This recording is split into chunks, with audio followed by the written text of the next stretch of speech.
গত 15 বছর ধরে পশ্চিমবঙ্গের মাটিকে ব্যবহার করেছে দেশ বিরোধী শক্তি। রাজ্যের বিভিন্ন জায়গায় আশ্রয় নিয়েছে জঙ্গিরা।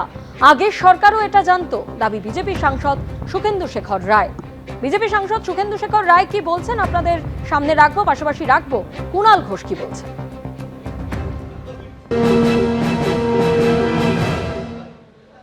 এর আগেও পশ্চিমবাংলায় গত 15 বছরে বারবার অভিযোগ উঠেছে এবং কিছু কিছু তথ্য এবং মানুষজন ধরাও পড়েছে, যেখান থেকে জানা গেছিল যে এখানে দেশ বিরোধী শক্তি কাজ করছে বাংলার মাটি থেকে। বিশেষ করে পাকিস্তানি জঙ্গি দল, তারা শেল্টার নিচ্ছে বিভিন্ন জায়গায় এবং খাগড়াগড় কাণ্ড থেকে পরবর্তীকালে অনেকগুলো জায়গায় এগুলো প্রমাণ কেন্দ্রীয় এজেন্সি পেয়েছে এবং তখনকার রাজ্য সরকারও সেটা জানত।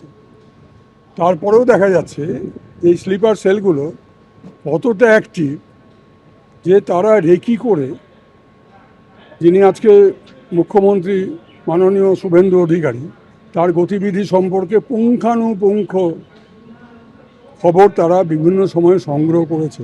কোটি কোটি টাকা বেরোচ্ছে, সোনা বেরোচ্ছে, মূল চক্রীরা পালিয়ে যাচ্ছে দেশ ছেড়ে। এটা ভারতবর্ষের অন্য কোনো রাজ্যে হচ্ছে না। ভারতবর্ষে যারা গাদ্দার, সেই গাদ্দাররা পশ্চিমবাংলাকে সেফ হ্যাভেন বা নিরাপদ আশ্রয় বেছে নিয়েছিল গত 15 বছরে। এটা বারংবার প্রমাণিত হচ্ছে।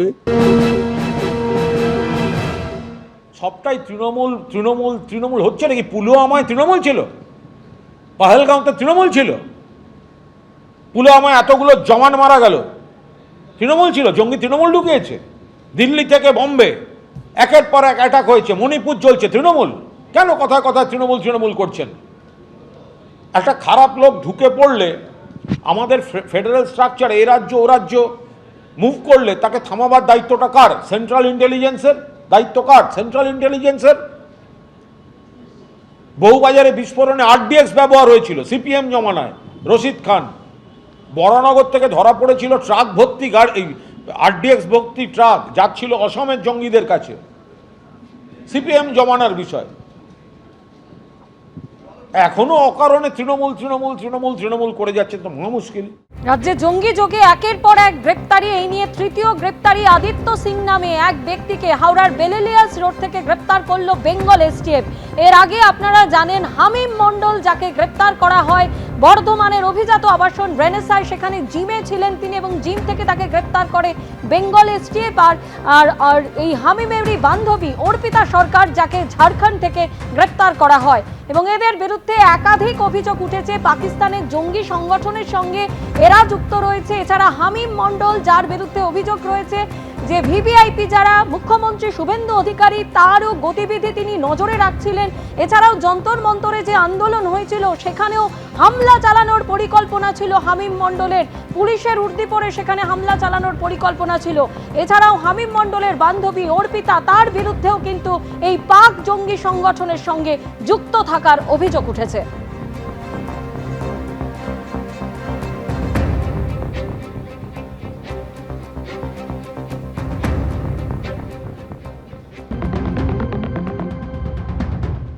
যে একটা যে মৌমাছির চাক থাকে, সেরকম ভাবে হানিকম মেথড এরা করে। এটা আগে আল কায়দা করতো টেররিজমের জন্য, এখন এরা করছে। এইবার এখন তো মাত্র 3 জন হয়েছে।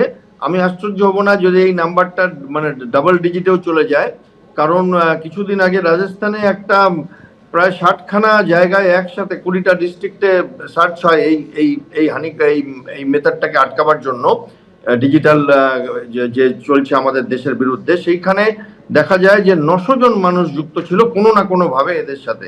তো এইটা একটা বিরাট সমুদ্র।